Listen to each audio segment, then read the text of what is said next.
Right or wrong, New Orleans, Louisiana, after Hurricane Katrina, has become the testing ground for many approaches to the education of our children. We discovered successes, schools that embraced the children who showed up and taught them well. Of those, this film focuses on the success of only these 4, selected by the Orleans Public Education Network.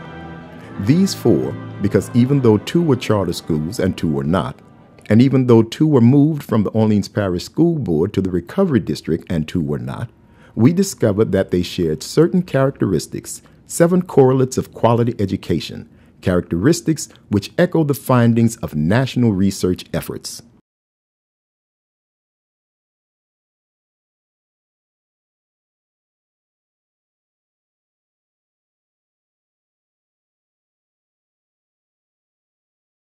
Mr. Landry comes in probably about 2 to 3 times a week and asks our kid into the classroom specifically. He asks the kids what they're working on, when he if they can show what they're doing, asks them to make predictions about what we're doing in the classroom, about what's going to happen next. Introduces them to visitors constantly. You know, a genuine interest in the students. When he sees us as the teachers, he is asking, when he sees us preparing things, he asks us what we're doing, if we need anything. I think my job is to try to get them everything they need in the way of resources, and to get both physical resources and intellectual resources, and to challenge and support them to do their very best. He ducks his head and I would say at least once a week. At least once a week he passes by.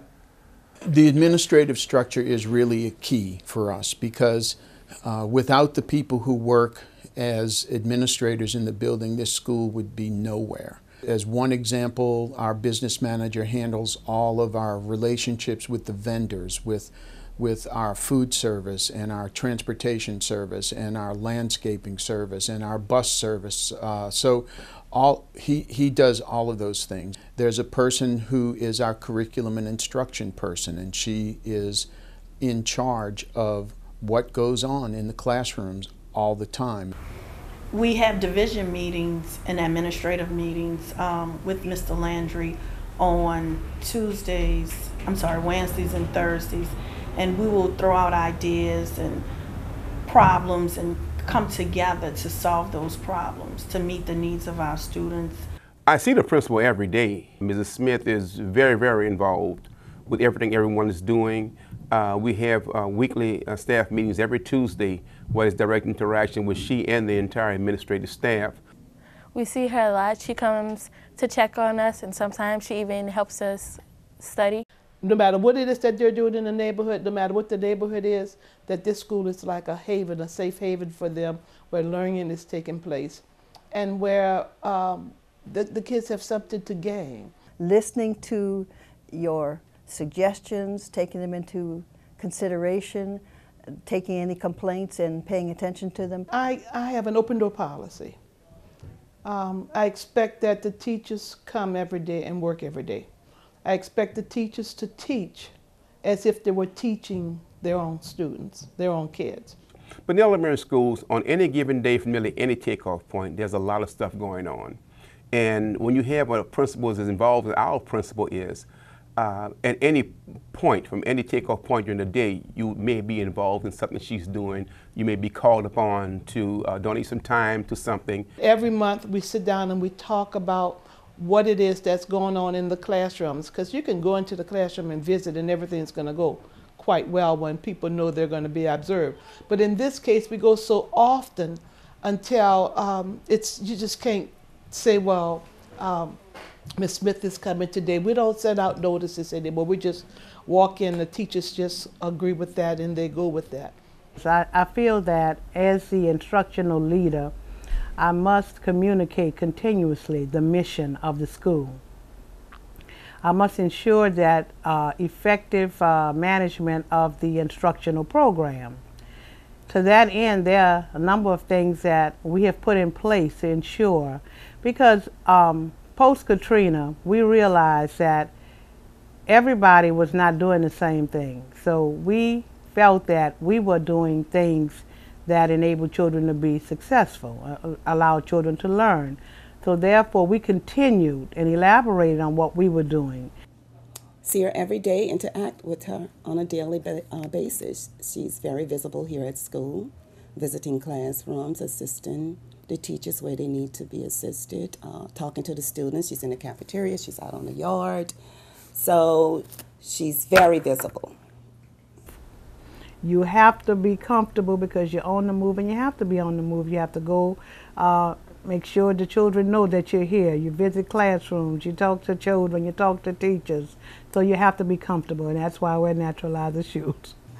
We meet daily. We meet with the principal daily, but we do have once a week meeting with her as a team to review any difficulties that we may be having in the school. If there's a need for her to address a particular problem with a teacher, that's a once a week meeting. But then we do have curriculum meeting once a month, and faculty meeting once a month, where she meets with the whole entire student faculty. As a monitoring piece, we provide her with a monitoring report weekly, about any problems we're seeing and what are the possible solutions, and what we have done already to alleviate the problem, and make sure that she has an opportunity to give us some additional input if she wants something different done. She comes around to visit classrooms to make sure that things are running smoothly. So I will see her anywhere from 2 to 3 times a week. It's a family at Coghill. Ms. Jones is basically the mother of all of us, and we very much appreciated her. You have a vision of how it should look, and so then I just drive home. You should believe it could happen because it happens right here. So it's real close to you. The kids who can do it are in your midst. If they can do it in the first period class, they can do it in the second period class. So it starts just teaching teachers that it can happen. Ms. Jones is always pushing and pushing and pushing the teachers. She's pushing the students to do their very best at all times. And so when the school improvement score continues to go up, that's one of the best things that, you're part of an exciting school and one that's doing a good job for those students. The interaction is daily, all throughout the day. I see her every day walking around. She'll come into the classroom, she'll talk to the children. I'll see her in the hallway, I'll see her just all over campus. She's always walking around, so wherever we are, we're bound to see her do her daily walkthrough to each class. And when she does that, if she has something to talk to us about, she'll say, okay, well, we'll have a meeting later on and give us the time. Right. But other than that, she's always walking. Right. So she's going from one end to the next. So the kids see her constantly as well. Right. And we have scheduled leadership meetings at least once a week. And then, as Patrice said, if she needs to speak to us, she'll call a leadership meeting on the spot. We meet and we talk all day long, at night, all the time. We're in constant communication. But it's a lot of camaraderie. She values what we say. We value what she says. It was impressive to see that the administrator, with all that the job entails, that she was out interacting with the students. And so I told her that once I was hired, and I see that it's ongoing. So she's in the classroom, she's out and about the campus continuously, and that's new for me. I've not seen that before.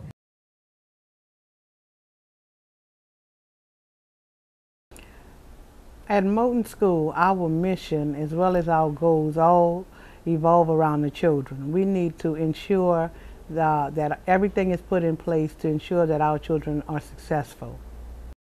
Well, the mission here is for teachers to have a workable relationship with both students and parents to promote success. And my job here is to make sure that happens through academics, through a rapport with both parents and teachers. Well, our mission statement is to increase academic success by promoting continuous educational development for all learners.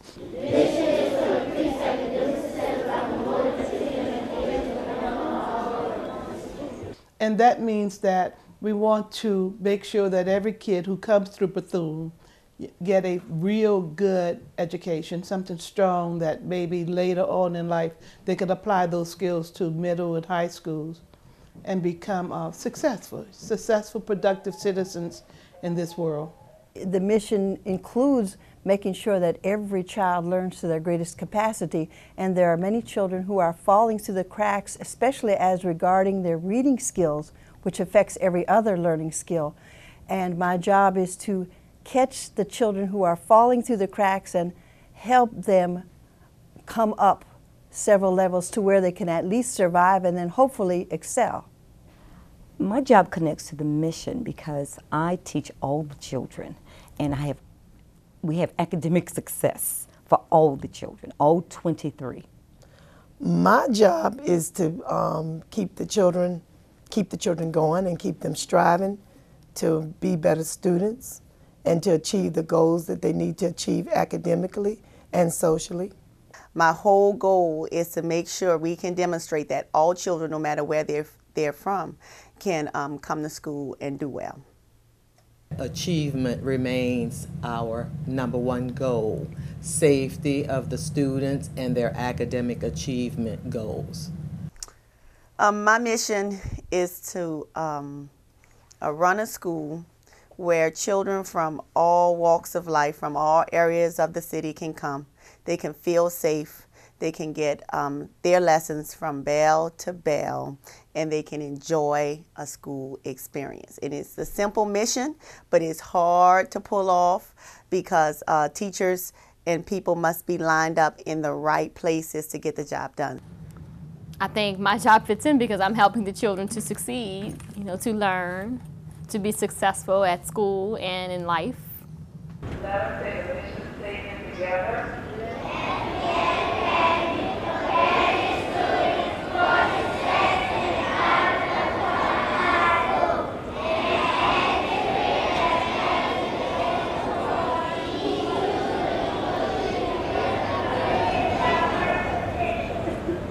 Or maybe like the last school I ran, they had a mission, but I realized very quickly that the adults in the school didn't really understand what that mission meant and how it translated into day-to-day instructional practice. And this school was really no different in that respect. There was a big disconnect between what the stated mission of the school was and what the actual day-to-day practice was. And in every one of those cases, in every school, to me, the turnaround had to occur first with the adults on campus. If the adults on campus understood what the mission was and saw that there was serious leadership about attaining that mission, and having the kids succeed in that mission, then things began to turn around. There is such a thing as a tipping point. There is such a thing as getting the flywheel moving so that momentum can be built for success. And so far, I'm happy to say that's what's begun to happen here.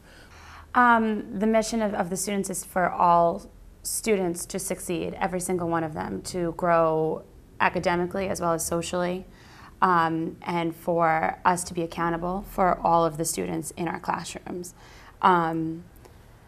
My job is to work with teachers to make sure that we are servicing the children in the best way possible, and to help the students learn and be confident enough to push themselves to grow and to help us teach them and help us help them. Well, we're very serious about preparing students for college preparatory high schools. That's how we look at it.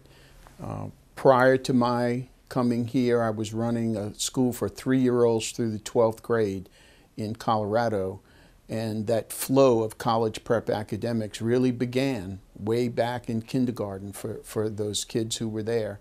And that's what we want to do now. There are ways of approaching elementary school academics that will prepare kids for college preparatory work in high school, and that's what we intend to do.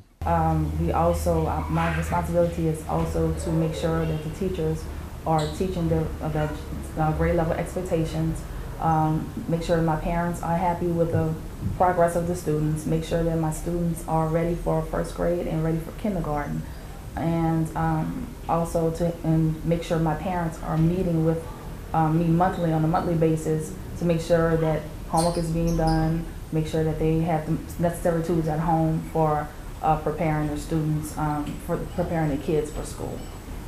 Well, my job is to prepare students who are coming into first grade for second grade and third grade. So when they come in, I work with them on the fundamentals, making sure that they have the fundamentals that are necessary to complete first grade. And it's also my job to check their reading levels, to see which level they're reading on, and to work with them to reach our goal. And our objective is to have our children reading on a level 16. So my goal is to work with my students to help them to reach that level with the reading and the writing. Basically, what I was told when I took the job was that they wanted to integrate the arts with the normal classroom curriculums, and that really has been my biggest achievement, is that I think I have aligned my classroom, my art classroom, with what's going on in a first grade classroom or what's going on in a second grade classroom. You know, I could take a science standard and I can apply that to, you know, an art lesson. You know, if they're doing the weather cycle in science, I can take a collage project where they make art using paper, and I have them make the weather cycle or the water cycle in, you know, that medium. And I think that's really the strength of what we do here at Lafayette, is that everything is connected, and, you know, nothing is just standalone, or, you know, nothing is wasted. Like, every second is maximized. And I think that's our biggest strength, you know, is that everything's connected.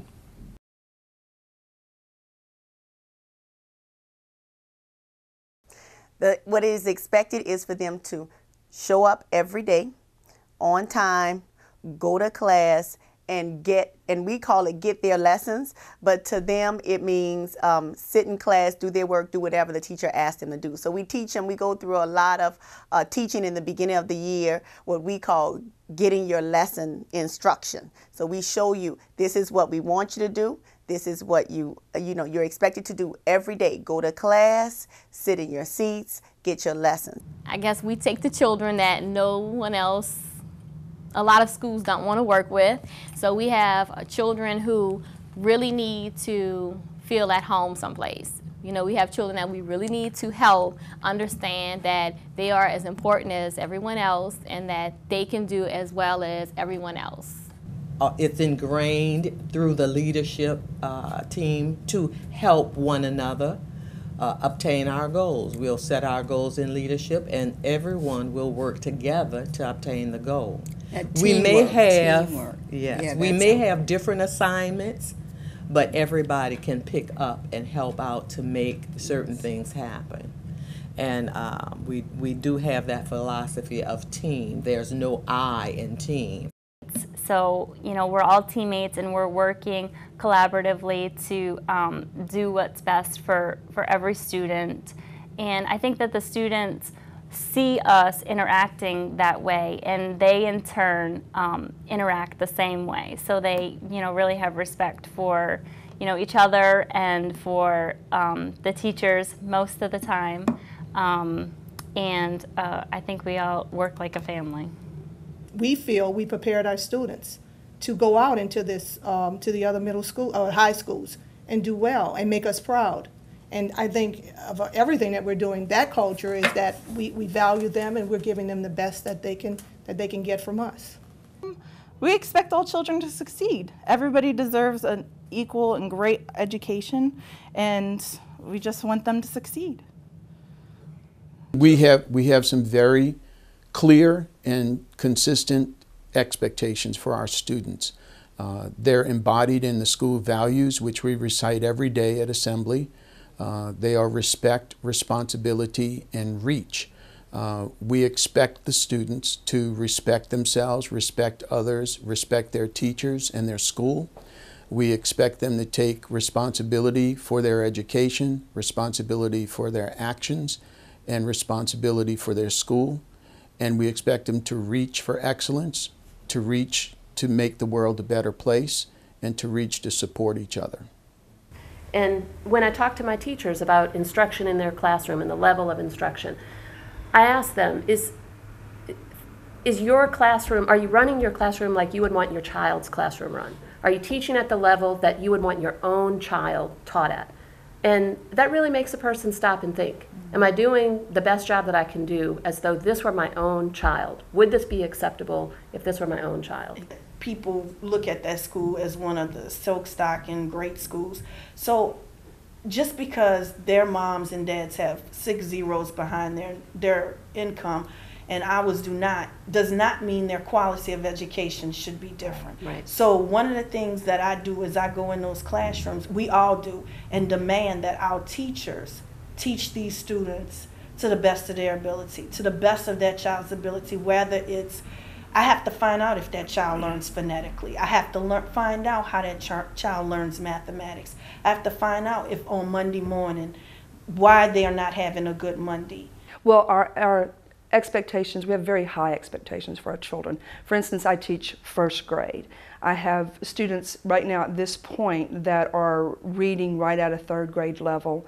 I have children writing 5-paragraph essays, doing paragraph writing, all of these things, and how that, the expectation of the school is you push the child as far as you can push that child. We are all accountable to make sure that the students learn and achieve and succeed and are learning and doing well.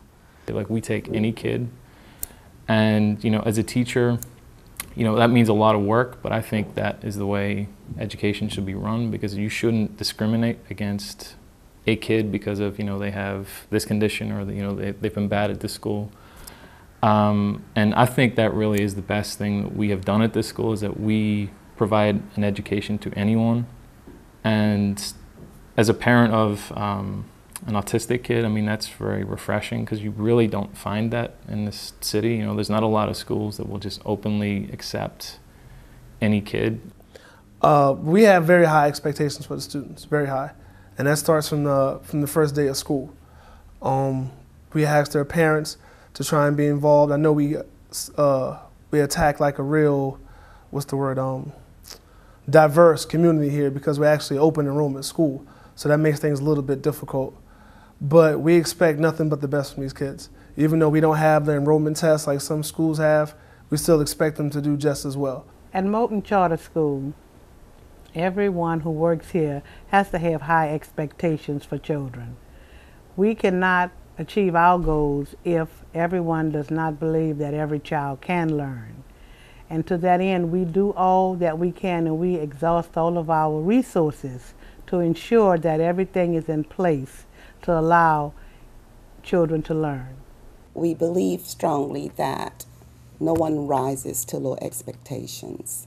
So therefore, we have a high expectation for all of our students, regardless of their grade level, regardless of their socioeconomical level. We believe that all students can achieve. Everybody is a somebody here, and we try to take the individuality of our students and develop them, and you know, just try to move them from where they are to where they need to be. We expect excellence out of all of our children, and we teach them as if they were our own. The same thing I would expect from my child, I expect from these children, and I want them to expect it for themselves. Even the child who is more challenged than the other, we expect them to understand that they can learn. A lot of children who are struggling feel that they can't learn, and we try to emphasize the fact that yes, you can. And I generally go through a video game. Can you, you can do this. Did somebody teach you that, or did you learn that by yourself? I can't do that. That means you can learn. They know that this is a safe haven, and we are going to treat them right, and we don't have anybody here that does not put children first. You have to be dedicated and committed to children, not to anything else but children, because that's what we're all about. The culture here is high expectations. Children are encouraged to the highest, always to be the best they can be. They are rewarded in many ways, not just for their achievements, but for their efforts and their dedication and their really being willing to try and do their best and output their best. We expect our kids to be respectful. We expect for them to do what it is that they need to be.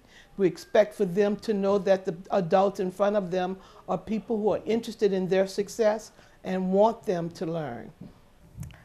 I think I would like most about the school is how hard the teachers work to make sure you understand. Failure is not an option, but we don't accept failure. You know, we never did, never will. And even when we think we're ready to give up, somebody always comes along and say, let's try this. You know, somebody always, even if I say, that's it, I don't know what else to do, somebody will come and say, why don't we try this? Or if I hear somebody say, that's it, I say, give it to Mr. So-and-so, give it to Miss So-and-so, let's work on it. We just don't give up. So I think the environment is like, I know I can get help around here. I know that they care about me, and I know that I feel loved, and that's what I think the environment is. Now, when you go talk to the staff, I'm hoping they say the same thing. The culture here at Bethune is a loving culture. The children at ease, the children feel like they don't have to have a problem with getting to talk to the teacher.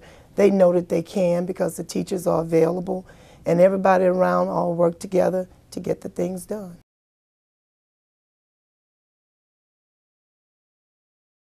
Well, I experienced a whole lot of positive things with Kai here. It is a family school. You have to make no appointments to go see the principal or anything. They hear anything that you like to say to them. You can go talk to the teacher about anything. We talk to them as a team. We rarely talk to them as me just by myself talking to parents, because maybe I'm not here one day and then I want somebody else on a team to know what's going on with the student. So we want to have that conversation with our parents about the education, what kind of education the child is getting, rather than some other conversations that we might have concerning behavior or other things. 4th and 8th, as you know, is high stakes grades. So for those grades, I sit down with the parents individually. And that's what Ms. Jones did. She offered a site to the kids, and it was up to the kids and the parent to get together, to coordinate at home to get on a computer to the education site. And that's what helped a lot of kids with the LEAP test. I know my parents, I can call them by name. I know their children. I can tell the children, if I call your mama, you know what she's gonna say. We have each other's phone numbers, so they call me. They are not, whenever they need me, I call them just to tell them, to update them what's going on with the kids. I send notes home all the time. They send notes to me. They're able to come whenever they need to come and visit. We don't have a problem with that. So our parents are very involved. We definitely need the support of the parents to make it happen after school. They are an intricate part of what we do here with the students. Parents are always invited to come to be supportive. There are various community activities that we put on yearly, throughout the year rather. We've just had a fun day. Inviting parents in when it's not report card time for things like Thanksgiving feast. We have a fall festival. We have something at Christmas time. We have we coming up to our field day, and all of those things are open to the parents. And part of it is inviting them in when it's not time to talk about how your child is doing. So providing those opportunities where parents can really participate with their children in a fun way, we've had so much success. We have an open door policy. My teachers give cell phone numbers to parents. They have my cell phone number, and if there are any problems, they can call me and let me know. But parents call me a lot to find out what's going on in the classroom, if there was any homework, did anybody miss anything. They always communicating with me.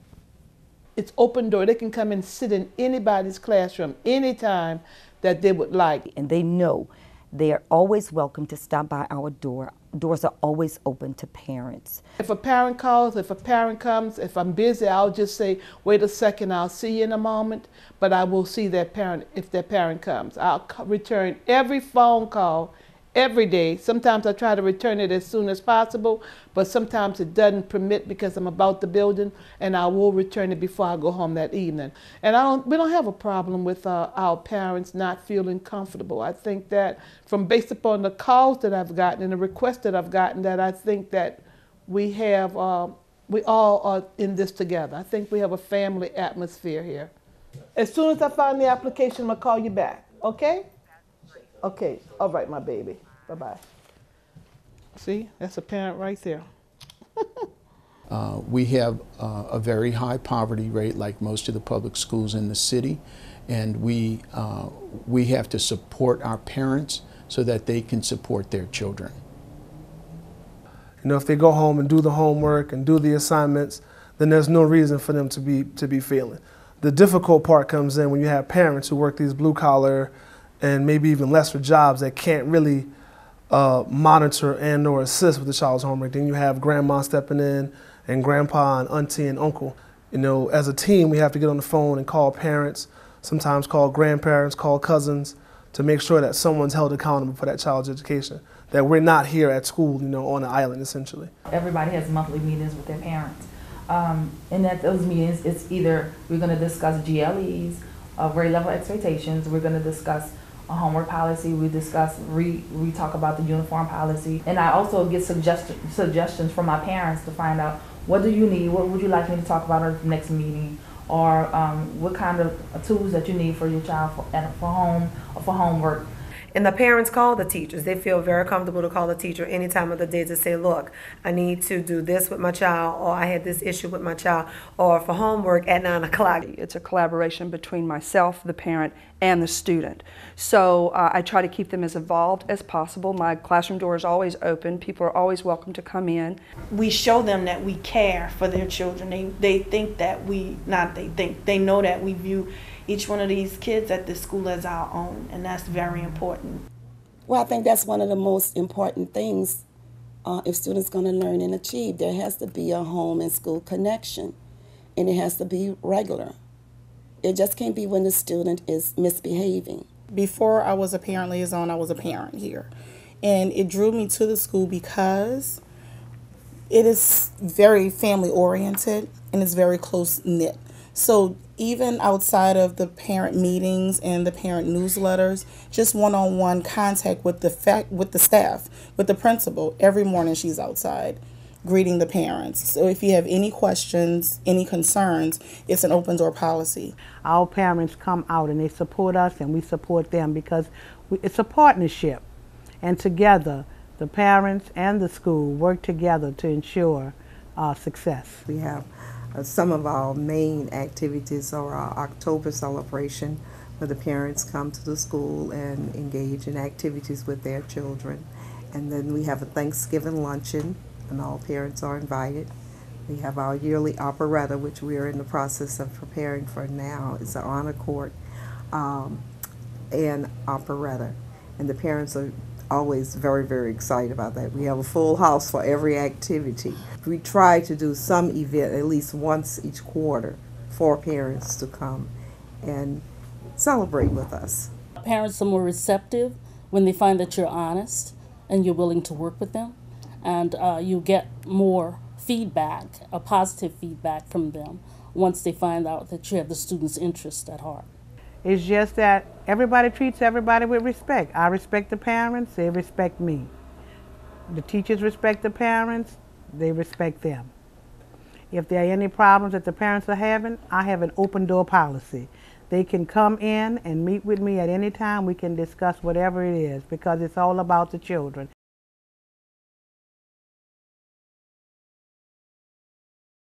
We take so many tests so they can see what we're learning in the classroom.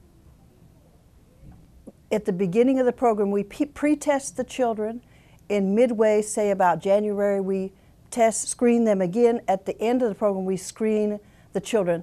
The results that I do from the testing are input into an online system, and we receive printouts back either for the whole school or for the group of children that I am working with, and gives an item-by-item feedback on every skill and the overall progress. It's like a prescription, and we get it's like what the doctor would do. Find out what your problem is and work toward fixing the problem. We collect data throughout the school year, and right now we're in the process of the children are taking their last quarterly exams. We're gonna look at the LEAP. We're gonna look at the iLEAP. We're going to look at the Dibbles testing, and we have now the Terra Nova test. And we're also going to look at Scantron. Exactly. And we're going to determine exactly the levels of where these children are and what help we can provide for the children. The monthly student academic review is a great tool. It's a wonderful tool that drives instruction actually, and it provides wonderful data. And so we sit with the teacher and we identify those students who are gifted, those students who are in the medium, and those students who are at the lower end. And when those students are identified, teachers know that they have to do certain things, work with certain strategies, provide peer group tutoring, to provide individual tutoring according to the needs of the child. We expect that those kids at the lower end of the group have either traveled up the curve to the medium group, and sometimes they move into the high group, not always, but as long as we move them up. If we find out that the child is not benefiting from the strategies that teacher is using, then we will help to identify other strategies that are needed to help assist that child. We use data weekly. We have benchmark tests that's taken periodically. Periodically meaning 4 to 5 times a year, along with all of the state testing, weekly testing, daily testing. It's looked at, it's analyzed. We use the data points that goes along with effective instruction. So if there's an instructional program that really works, then we use those data points to tell where we should go. By keeping a check on data, that's our sure way of finding out that we're making progress rather than waiting till the end of the year when it's too late to do anything about it. Absolutely. We use student data constantly to understand what our kids already understand, and to be able to help us understand what we need to teach them as far as, where we need to go with their learning. I use that data to determine how I'm going to deliver instruction. And I use that the student data to plan my lessons on a weekly basis. And the Dibbles is administered 3 times a year, and interventions are provided to those teachers at that particular time. Once the test has been administered, they receive that data, and we suggest activities that can be used to enrich those students. Basically, we find out through testing and assessment where students are when they first come in. After we assess them, then we find out what their strengths and weaknesses are. And we will probably use individual instruction within the class to address those specific needs. We do the testing the state requires, of course, but we also do our own testing. Every time we do any kind of testing like that, we require the teachers to submit what we call a battle plan. We look at the data. It's a quick turnaround. By that afternoon, after the kids have tested, we can disaggregate that data and group children by what objectives they've mastered, what objectives they still need to work on, and our teachers then go in and do what we call battle plans. They'll look at their students' data and they'll say, wow, these are the objectives they really just killed it on. They did so well. And we ask them a series of questions in this report. And one of those is, what were you doing to lend to your student's success? So on those things they did very well on, why did they do so well? And how can we apply those strategies to the objectives they didn't do well on? Because we try to differentiate our teaching. So therefore we try very much to look at the data and say, okay, well, Sheila and Renice needs to be in a group and Tanya Nicole needs to be in another group so that they can understand this particular objective. They need to be retaught where these children can go on with the next objective. And so that allows us to find out if we need to accelerate or if we need to reteach some things. And it helps us to pinpoint exactly what trouble the child may be having. And we can flip that around as we reteach the students that standard and make sure that they get it right the next time. That's an incredible amount of time and energy we spend on that, but it's been responsible for a lot of the growth in student performance and teacher performance at the school. I give tests, I would say 3 or 4 times a week. According to that data, I either have to call parents telling their kids doing great, or I call parents telling their kids not doing so great. I think it's great here at the school because we have those aligned tests that we take throughout the school year. And seeing parents and pastors, I always ask, well, how's my child doing this week, or how's my child doing today? And I always try and tell them, you know, well, today is okay, but a couple of days ago, he or she wasn't on the ball.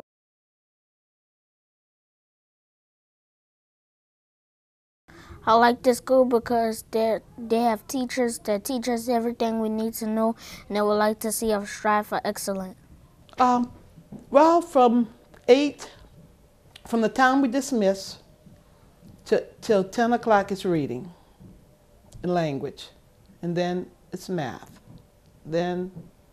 And that's in the morning. All that is in the morning. Sometimes with the upper grades, math has to carry over, and sometimes reading will carry over because we don't put really a time on reading and math.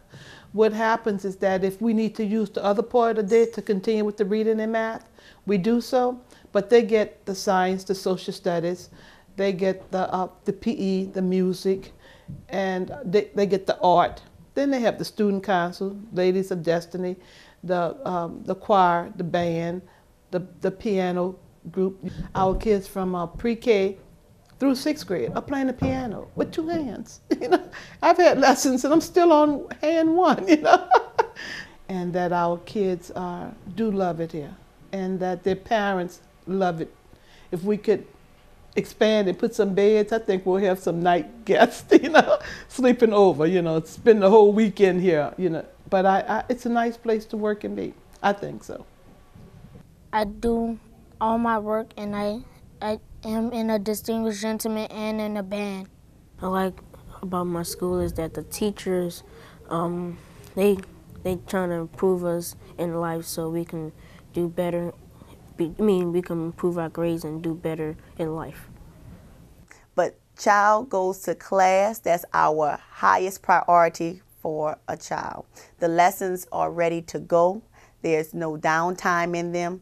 They're varied. There's all different things in a lesson. There's the teachers mostly use their Promethean board. So and we added some other instructional things. We added the laptops. We added the clickers. So we added some things to their lessons. So our main priority is to have the children in their lessons. But that's not enough for children.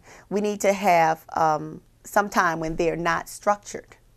So there's an hour or so during the day where the children are in a lunch and a recess period. So they have a nice recess and they have a nice lunchtime where they can, you know, sort of be social with their friends, and at recess time they can play. They play basketball and things like that.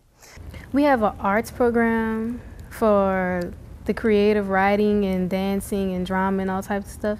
And then we had the majorettes, the flag twirlers, and one time this year we did a march for Pontchartrain Park, the 50th anniversary, and that was like the biggest thing of the year. Well, they spend their time a lot engaged in learning. We expect them to be engaged in the classroom at all times. If I go in a classroom and I see the students not engaged, then I know we have some issues in that classroom that we need to talk about with the students and the teachers as well. We're really about the whole child. We don't want our kids to only be in the classroom and only doing academics.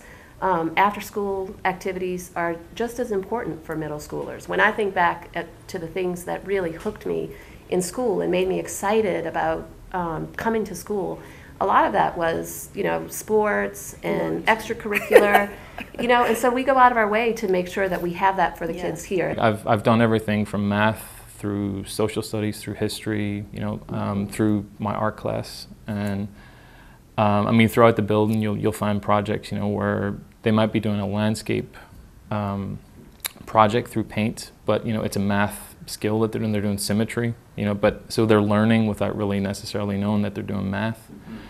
And I think that is probably, you know, the way to approach it, you know, because I mean, even in PE, it's the same thing. They do standards in PE, you that they're doing, certain games, and they don't realize that they're learning, like a social studies, standard or a math standard. Their children learning, because everything is related to a learning experience. With the operetta, the children have to learn speaking parts. They have to dramatize, and singing, dancing. Everything it's educational. When you walk in, I think you know that something is different here at the school. You can't put your finger on it. And the noise that you do hear coming from the classrooms throughout the building is about learning. It's not about a discipline problem or something. It's true learning is going on here. And that's what I like about it. Other than academics, we have a band. We have a marching band. We participate in little small school like parades. We have cheerleaders. We have a dance team. It's a place where teaching and learning is going on, and it's going on from the beginning of the school day to the end of the school day, even during the lunch period. Learning is going on. It's just not about eating. Something else is happening in that cafeteria, and you have to be there to understand what's happening. We do field trips, no charge. We do free field trips for our children because we do not want a situation where a child can't participate in the field trip because they don't have money. Because remember, field trips are educational opportunities, and we don't want any child to miss out on any educational opportunity. At the end of the school year, we have what we call an operetta. We do our annual honor court presentations and operetta. It's strictly academic. The children that have received a straight A average or the highest A averages on the grade level, they are our honor court. And then we have our operetta where each and every classroom does a song and dance routine. And last year we did the Wiz. This year we're saluting New Orleans. So we have many activities that we involve children in. We'd like to have many more, but of course space limits us. They usually go on 2 to 3 free field trips each quarter. We have visitors, mentors, they come in. In fact, we have a mentor right now, Alpha Boule. They come and address the third through 5th grade male students and tell them about their careers and motivate them to want to be successful in life.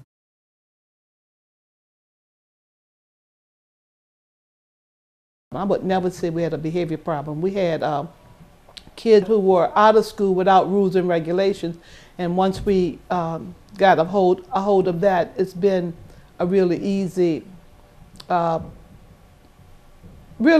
maintain good behavior. We do a lot with behavior too. We do a lot of it. We do. Our administrative staff do a lot of stuff to keep these kids involved, keep these kids happy, keep the kids interested. Our students don't know what to expect next, especially from our principal. She comes up with some stuff, Once a month, something. Is it a field trip, or is it an ice cream cone, or the snowball man, or let's go outside for a minute. So we do that to keep the behavior well. What we try to do with the children is we try to let them know what we expect them to do, but then we try to have people watching them along the way. So if when you come in the morning, you're expected to go through security, go to the cafeteria, then line up and wait for your teachers to direct you to the buildings, then we need to make sure the team of teachers are standing there at every point. So we have teachers throughout the process. One of the things that I think children do what you allow them to do. So when you don't allow them to lean to their own understanding, then they do what you ask them to do. Okay? So what we try to do is make it very difficult for them to lean to their own decision making. So we try to be there to help guide them in the decisions that we want them to make. And once you get that routine in place, they do it automatically. I remember when I visited here in spring of 2007 when I was a candidate for this job. And the place was chaotic, particularly on the 3rd floor where the older children are.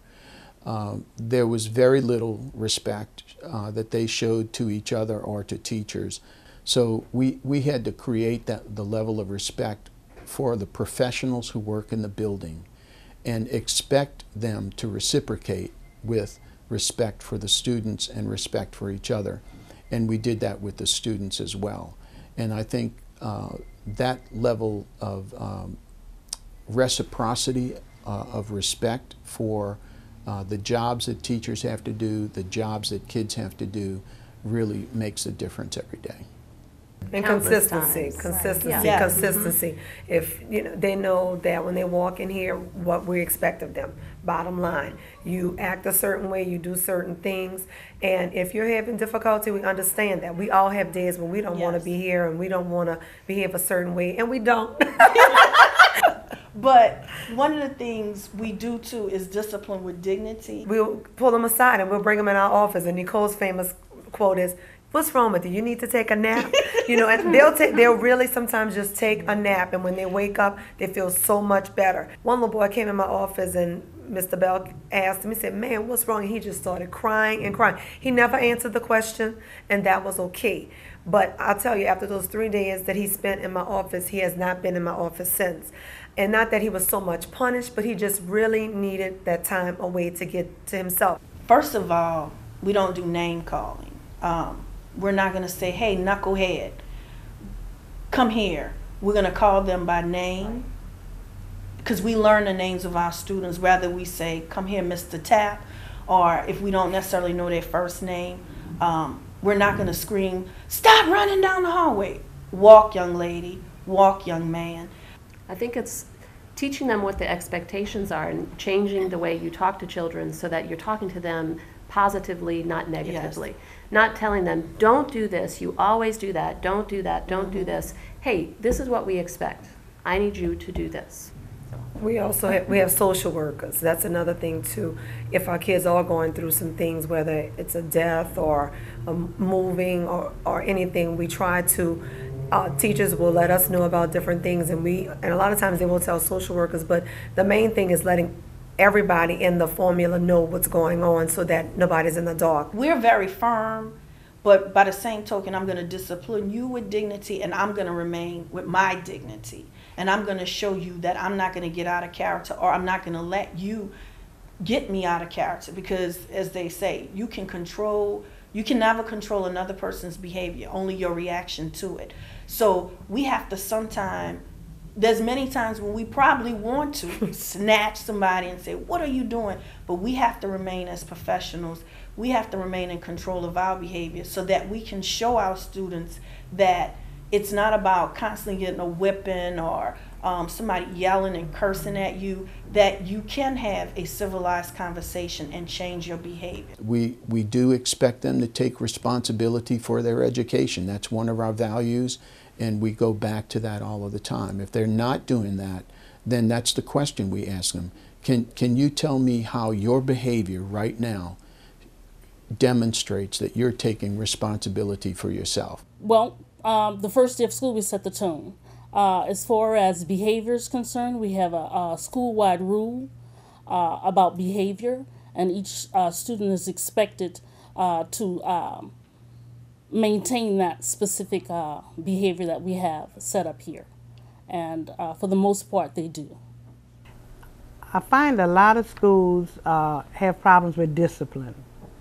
And I just like to indicate that if everybody buys in to the discipline policies of the school, then you will not have discipline problems. We've been in existence since 06, 07 as a charter school. We were in existence since, I was a principal since 92, prior to Katrina. And from 92 through 2011, we only had one suspension. And since we've been a charter school, we've had no suspensions. Now, does that mean that all of our children are perfect? Certainly not. But they do know the rules and regulations, and they follow them because they know that we expect them. That's where we get that high expectation. It's not just about academics, it's about everything. And they know what types of behaviors are acceptable and what we expect them to do. And fortunately, they have adhered to those behaviors that are good. Because our children, when they're in public, you know our children. They're very mannered, very, very, I don't even know the word for it, because it's amazing how when we take them on field trips, they behave so well. When you look at other schools, in our school, our children are always together.